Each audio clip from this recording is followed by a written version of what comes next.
Stop and smell the roses is a phrase my father wouldn't let me forget growing up.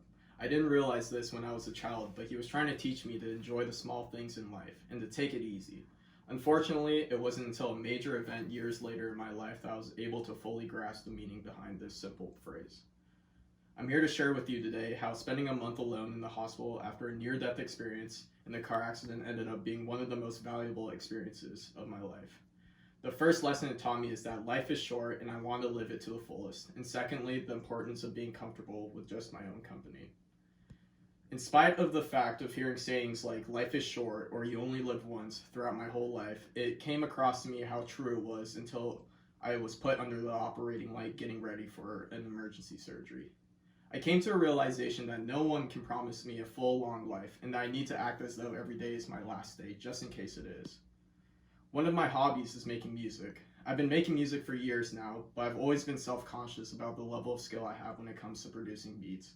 Since the accident, I realized other people's opinions of me do not hold any weight. If I were to spend my last days structuring my passions around that, I would thoroughly regret it. Now I proudly post my music online, and I've been much happier ever since.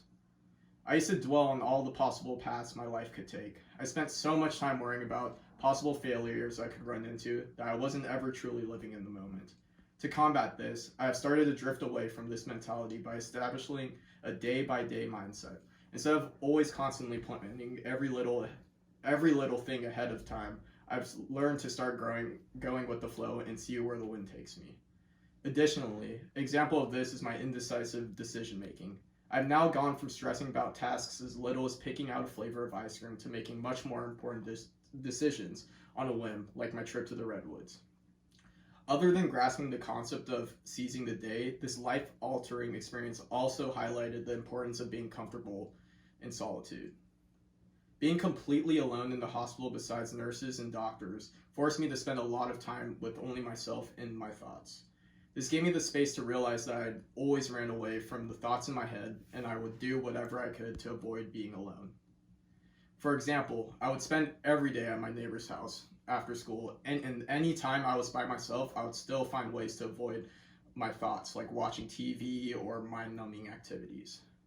To work on this, I started forcing myself into uncomfortable situations to encourage my growth. I started balancing the number of days I spent with friends with the numbers of days I spent without them. I also started to embrace the thoughts that would pass through my mind when I'm alone rather than blocking them out. Breaking that barrier kicked off the start of my friendship with the voice in the back of my head. By not avoiding scary thoughts, I started to get more comfortable with them and accept myself more as a person. I noticed a huge decrease in negative self-talk. My relationship with myself began to evolve, grow, and improve. I felt much more comfortable in my own skin, and I began thriving in my hobbies, passions, and general responsibilities. I have discussed two crucial lessons in this speech. Now I will move on to my conclusion.